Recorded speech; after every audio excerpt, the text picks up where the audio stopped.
yang pernah ditinggalkan itu lupa ada berapa. Lalu gimana cara mengqadha'nya? Cara mengqadha'nya, ingat aja akil balignya kapan. Saya akil balik pun lupa Pak Ustaz. Akil balik 10 tahun. 10 tahun. Perempuan 9 tahun. Bahkan kabarnya sekarang lebih cepat karena faktor tontonan dan makan. Jadi kalau akil baliknya 10, umur kamu sekarang berapa? Umur saya 30 Pak Ustaz. Enggak sholatnya sejak kapan? Ya sejak akil balik itu. Berarti enggak sholat 20 tahun. Enggak sholat sama sekali. Ada sholat Pak Ustaz. Apa? Idul Fitri, Idul Adha. Berarti diqadha selama 20 tahun. Cara mengqadha'nya, habis zuhur nanti sholat qadha. Saya sholat zuhur 4 rakaat qadha lillahi ta'ala. Qadha bukan yang cuci tangan itu. Allahu Akbar habis zuhur. Dalilnya tulis di Google qadha sholat Ustadz Sarwat. Ustadz Sarwat udah nulis itu, beliau sahabat saya, alumni Lipia. Qadha sholat Ustadz Sarwat, enter nama lembaga beliau Rumah Fikih Indonesia, rumahfikih.com. Bagaimana cara mengqadha sholat? Qadha sholat yang terlewat haruskah? Sepakat 4 mazhab. Paling tua Imam Hanafi, nomor 2 Imam Maliki, nomor 3 Imam Syafi'i, nomor 4 Imam Hambali, bahwa sholat yang ditinggal-tinggal dulu wajib diqadha.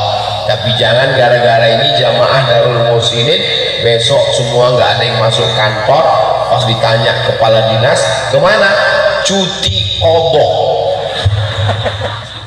Nggak usah ambil cuti, habis satu sholat cukup ganti satu sholat. Ustaz, sholat saya tinggal 20 tahun. Iya, baru 3 tahun saya tinggal, alhamdulillah, pemutihan. Mudah-mudahan diampunkan Allah, amin. Yang penting niat untuk mengqadha sudah ada. Jadi teknisnya, la yukallifullahu nafsan, jangan diqadha hari libur, hari Ahad qadha terus. Pas ditanya assalamualaikum qadha, semangat luar biasa, habis itu berhenti. Nggak begitu, kita dituntut untuk istiqomah. Darul Muhsinin ini luar biasa jamaahnya, sampai berdiri, sampai di atas, Masya Allah. Kita berharap ke depan, mana masjid Darul Muhsinin ini? Ya Allah, kecilnya. Ke depan masjid ini lebar sampai kemana? Naik sampai ke atas. Ada ruang convention hall pertemuannya, ada tempat anak-anak sekolah dari mulai playgroup sampai nenek group. Sekarang banyak orang menyediakan playgroup anak-anak, terus nenek-nenek di mana? Maka mesti ada kakek-kakek di mana yang nggak ngaji. Saudara-saudara kita yang sudah tidak aktif lagi, mereka mesti duduk di masjid, karena kalau tidak duduk di masjid mereka akan duduk di rumah nonton sinetron, film hantu, mati. Yang ditonton film drama semua ditonton, mati dalam keadaan su'ul. Apa seingatnya aja atau cukup ditaubati aja Pak Ustaz? Ini nanya apa nawar? Ditobatin aja dan gak usah diqadha Pak Ustaz.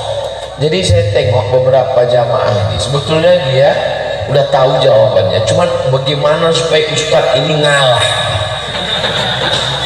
Akhirnya karena Ustaz capek kan, ya udahlah istighfar aja. Itulah yang saya cari, itulah yang kutunggu Pak Ustaz. Kalau mau Ustaz lain bisa, kalau saya enggak. Saya mazhabnya al-ngototiyah. Saya kalau udah kodok ya kodok, nggak bisa istighfar. Astaghfirullah Rabbal baraya, astaghfirullah.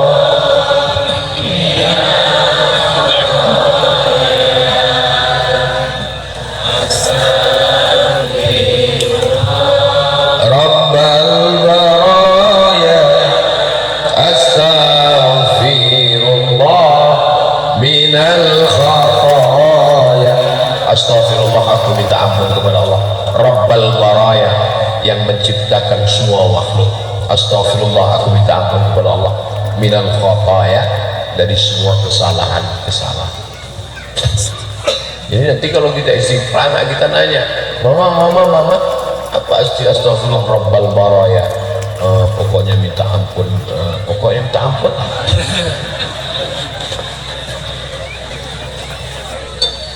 Iya, tapi makna yang aslinya Pak, kata Ustadz, kalau banyak nanya itu Bani Israel. Yang penting iman aja, iman. Yang penting hati kita bersihkan. Lah cukup, nggak usah tanya. Itu cara menutupi kejahilan kita.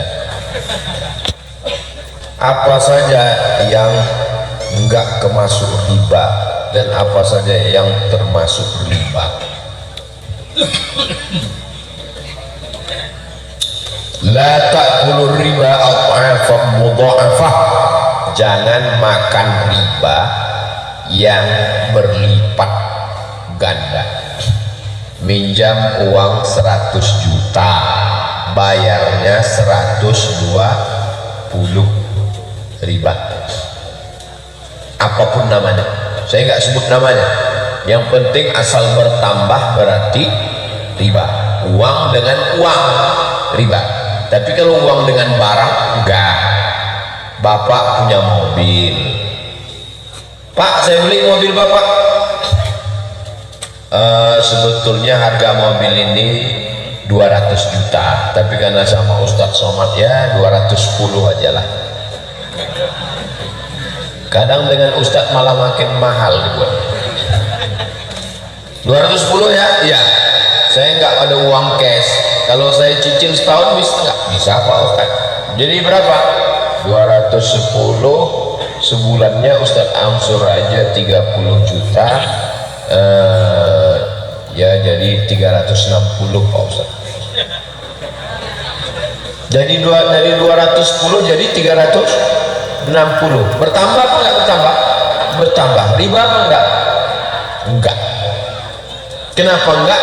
Karena akadnya uang dengan barang. Uang dengan barang enggak riba. Mana dalilnya? Bukan lagi tren di mana dalilnya. Ya, dalilnya tulis di Google. Somad Moroko, jangan Somad merokok. Somad Moroko, SOMAD MOROCCO.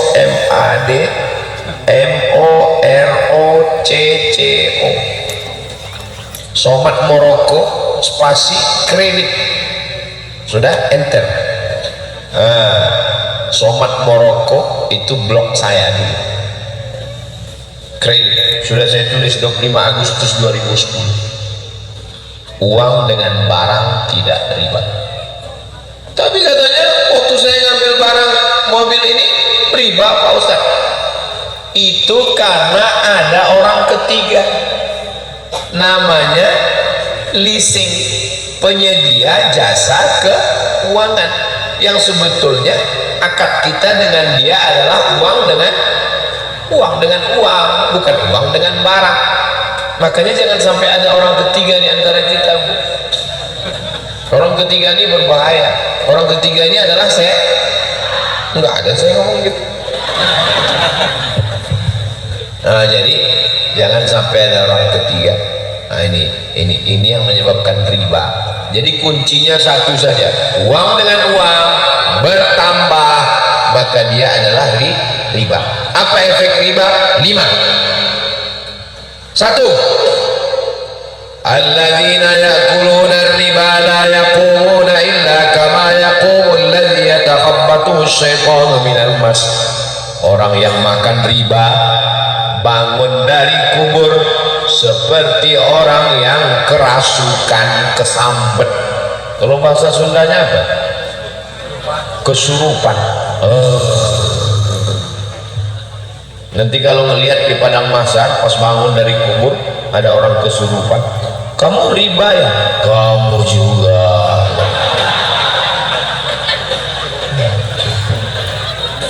Mudah-mudahan Allah selamatkan kita ya Allah. Yang kedua, uang riba dibelikan ke nasi. Allahumma barik lana fima razaqtana wa qina azabannar. Sepiring nasi berubah menjadi darah, darah berubah menjadi daging. Ayyuma lahmin nabata min haramin, daging yang tumbuh dari riba, fannaru aulabi, tempatnya api neraka. Tumbuh dari riba.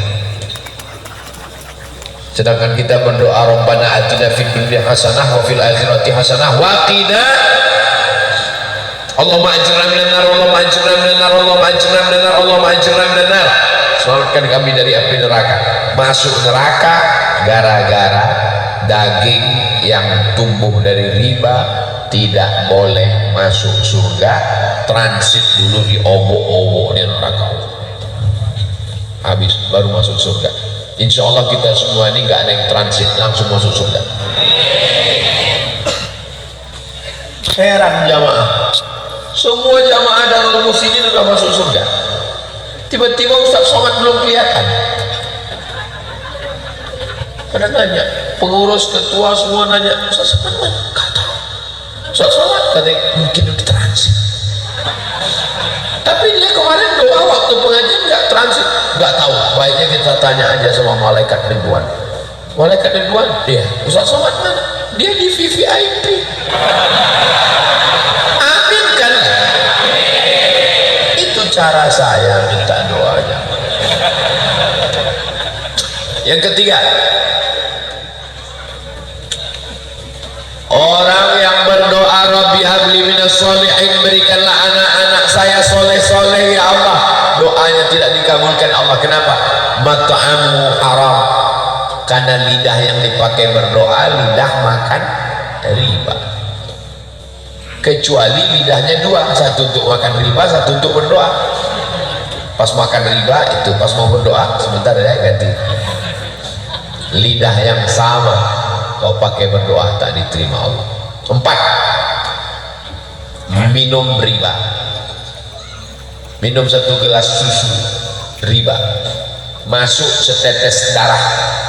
1 gelas minuman berubah jadi setetes darah, masuk ke dalam jantung. Dari jantung disemburkan naik ke otak. Bapak ibu semua hafal ayatnya. Nasiyatin kadhibatin khati'ah. Nasiyatin ubun-ubun, kadhibatin pembohong, khati'ah penjahat.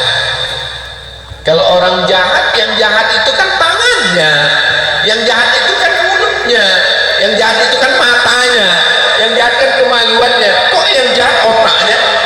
Karena mata, tangan, kaki, tanda tangan diperintahkan oleh otak. Yang mana? Otak bagian depan. Yang nggak ada otak, makan otak-otak. Yang kelima, efek dari riba adalah memperjauh jarak antara si miskin jatuh sejatuh-jatuhnya karena rentenir, yang kaya sekaya-kayanya. Yang kaya makin kaya, yang miskin makin lagu Bang Haji semua. Lintah darat, semua yang di air kalau naik ke darat jahatnya luar biasa. Lintah darat dan buaya biasa aja, buaya kuatkan. Pak Ustadz, bagaimana hukumnya laki-laki nge-make up ngerias wanita? saya selama masuk TV belum pernah dipakai make up. Setiap dipakai make up saya lihat, mana yang pakai make up? Ini enggak, takut saya. Mana yang ngasih make up? Ini gitu.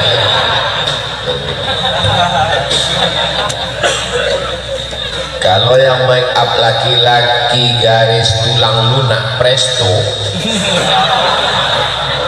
berarti kita sudah meridhoi perbuatan LGBT. Kalau yang make up adalah perempuan tidak mahram, istri orang memake up suami orang. Ustaz pakai bedak aja biar supaya nggak terlihat di kamera wajah Ustaz penuh dengan tetesan peluh keringat dan air mata beserta limpahan darah. Jambi bedak gini-gini kan supaya nggak berkeringat, supaya wajahnya glowing. Ustaz nggak pakai make up kok tetap glowing ya? Ini bekas air wudhu. Oh, jadi Ustaz anggap kami ini semuanya tayamum.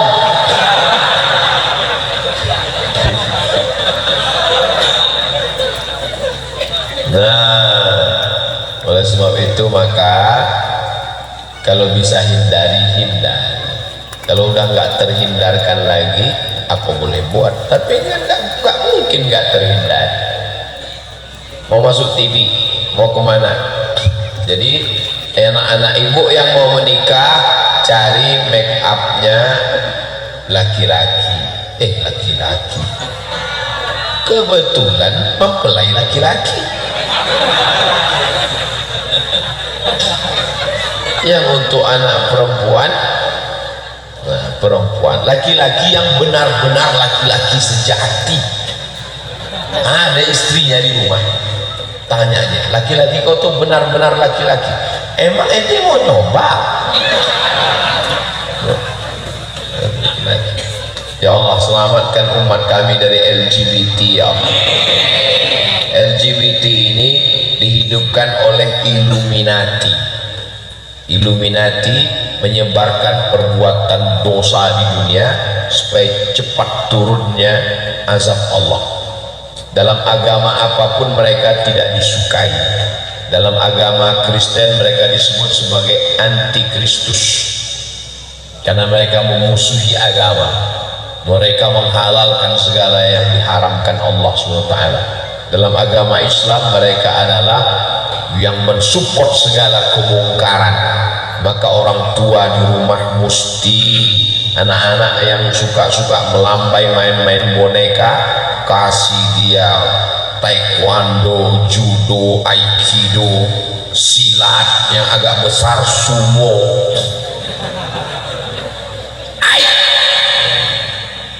cimande, silat. Jangan sampai dia melambai. Doakan dia menjadi anak-anak laki yang soleh, yang gagah, yang perkasa, menjadi tentaranya Rasulullah SAW. Takbir! Semangat saja jadinya kan. Pekerjaan laki-laki itu tukang rias, make up Pak Ustadz. Kalau dia merias, ya dia merias mempelai laki-laki. Jangan dia rias bini orang. Tak pernah bini saya dirias laki-laki. Gimana perasaan saya sebagai kepala rumah tangga melihat bini saya dirias laki-laki, pipinya diginikan, nanti ditengok aja bibir bini saya. Mana rasa cemburumu, Beb? Kau kan laki-laki. Laki-laki yang tak ada rasa cemburunya dayus. La yadkhulul jannata dayyus, tak masuk surga dayyus. Siapa itu? La yagharu ala maharimihi, tak ada rasa cemburu.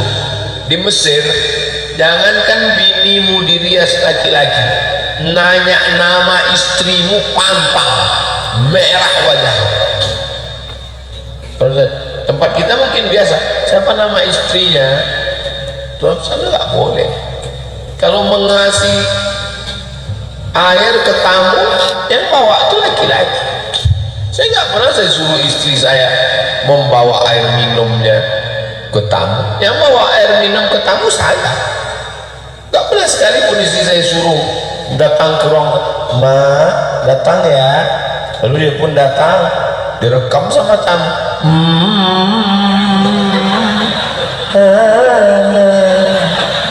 Apa ini? Masa istri kita dilihat orang? Istri itu waqarna fi buyutikunna, dia di dalam, dia di rumah, dia masak, udah siap baru dia panggil dari lalu kita datang. Masa istri kita dilihat orang? Tak ada di ruang tamu saya gambar saya sama istri saya, nggak ada. Gambarnya di kamar, yang di ruang tamu dia kaligrafi. Gambar Ustaz, gambar saya ada. Lu gambar istri saya tengoknya cantik juga, bini goyang gitu ya. Pakai pelet apa kok dulu gitu ya? Ada rasa cemburu.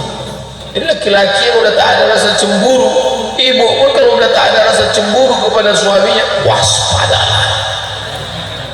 Kejahatan terjadi bukan karena ada niat dari pelakunya, tapi juga karena ada kesempatan. Waspadalah. Kertas terakhir. Habis sudah jam 6.20. Ternyata waktu begitu cepat berlalu meninggalkan kita, Besti. Assalamualaikum warahmatullahi wabarakatuh. Salamun alaika ya Ustaz. Wa alaikassalam warahmatullahi wabarakatuh. Salam hangat, memang airnya hangat. Salam bahagia, bahagia kita semua. Semoga Ustaz selalu dalam kesehatan, insya Allah, amin. Terkait dengan eksistensi para habaib zuriat Rasul, saat ini sedang terjadi gugat menggugat. Bagaimana menurut Pak Ustaz? Mohon pencerahan. Nabi Muhammad SAW punya anak laki-laki, punya anak perempuan namanya Sayyidatuna Fatimah Az-Zahra. Fatimah Az-Zahra punya anak laki-laki namanya Sayyidina Al-Hasan dan Sayyidina Al-Husain. Yang Sayyidina Al-Hasan ini banyaknya sekarang di Maghribi, di Maroko. Makanya Raja Maroko itu namanya Hasan II. Hasan II ini anak Muhammad V. Muhammad V ini anak Hasan I, yang sampai keturunan Sayyidina Al-Hasan, anak Sayyidatuna Fatimah, anak Sayyidina Muhammad SAW. Raja Maroko yang sekarang Muhammad VI, anak Hasan II, anak Muhammad V, anak Hasan I. Saya rencana mau gitu juga buat nama anak saya.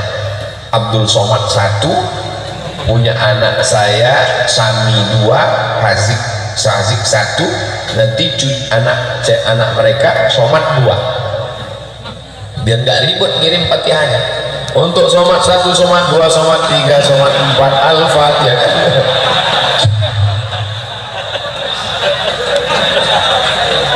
Daripada ribet ngingat ya. Mereka tidak dipanggil Habib karena keturunan Sayyidina Al-Hasan. Yang keturunan Sayyidina Al-Husain setelah Habib Umar bin Abdurrahman Al-Abbas, Ratib Al-Abbas, itulah orang pertama yang dipanggil Habib. Habib artinya orang yang aku cinta. Ya Habibi, orang yang ku cinta. Jadi kalau ada nanya, Ustaz Somad, di Maroko ada Habib? Pertanyaannya, di Maroko ada keturunan Rasulullah? Ada, tapi dari jalur keturunan Hasan.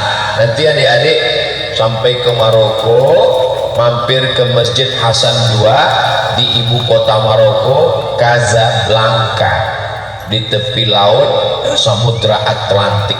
Saya waktu berdiri di depan pintu Masjid Hasan II, pas mau masuk 5 menit nggak dikasih masuk. Pas mau masuk ditanya sama penjaganya, anta muslim? Ragu dia, saya Islam. Disangkanya saya turis dari Korea.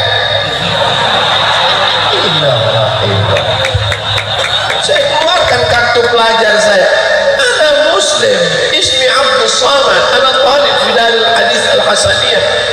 Muslim dari Indonesia. Tafadhol, lama saya termenung.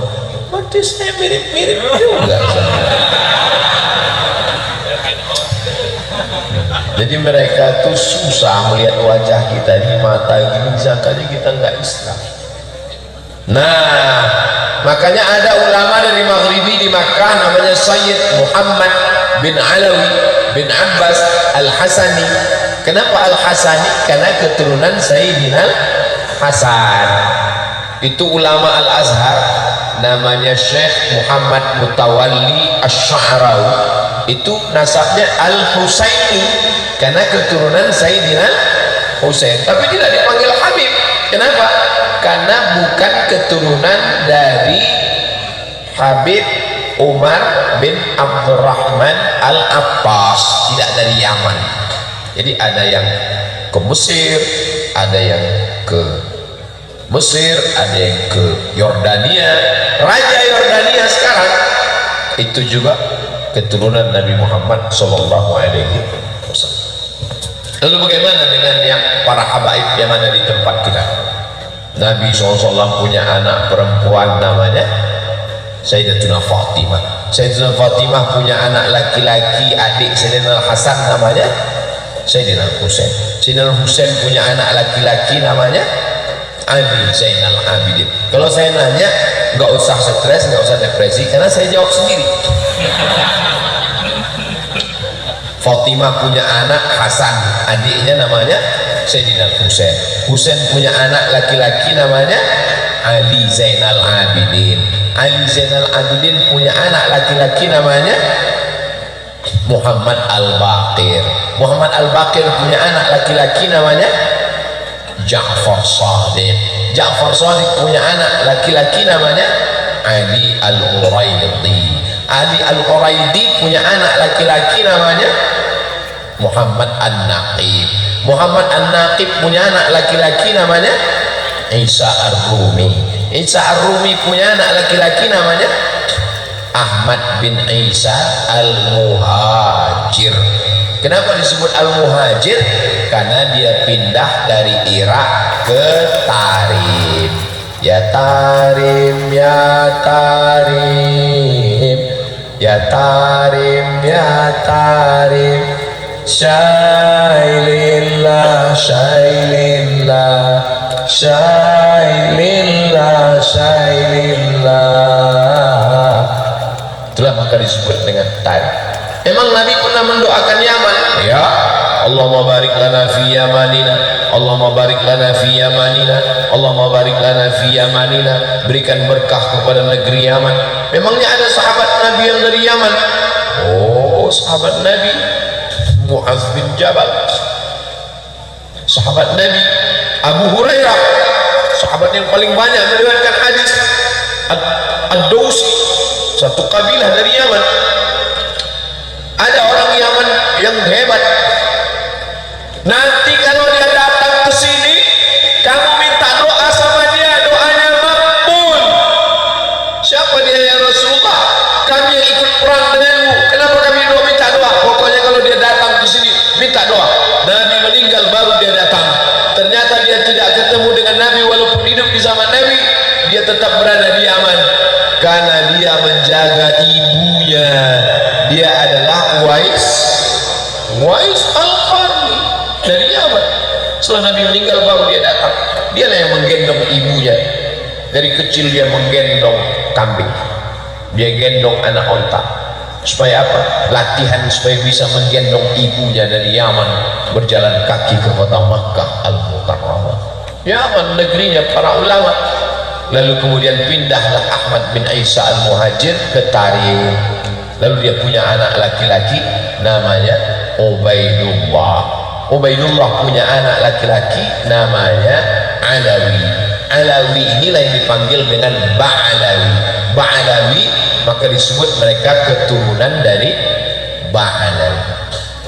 Kalau disebut Ba'alawi, itulah dia keturunan-keturunannya, itulah dia As-Saggaf, Al-Jufri, Al-Haddad bin Syihab bin Yahya bin Syekh Abu Bakar, Habib Lutfi bin Yahya, Habib Rizik bin Syihab. lalu kemudian Syekh Abdul Qadir As-Saggar Al-Attas. Kita selalu mengamalkan ratib Al-Attas, ratib Al-Haddad. Jadi kalau ada orang yang mengecam Al-Habaib Ba'alawi, maka sesungguhnya dia sudah meruntuhkan ratib Al-Attas, ratib Al-Haddad. Kerjaan siapa ini? Kerjaan komunis. Karena yang benci kepada zuriat Nabi SAW hanya orang yang tidak bertuhan. Kalau ada orang bertuhan, bernabi Muhammad SAW, pasti dia akan memuliakan zuriat keturunan Rasulullah SAW. Saya tidak mengajak orang untuk mengikuti keyakinan saya. Mazhab saya adalah mazhab al-bayan, hanya menjelaskan. Faman syaa falyu'min, siapa yang mau ikut silakan ikut. Waman syaa falyakfur, siapa yang mau kafir silakan kafir, karena neraka masih banyak seat kosong.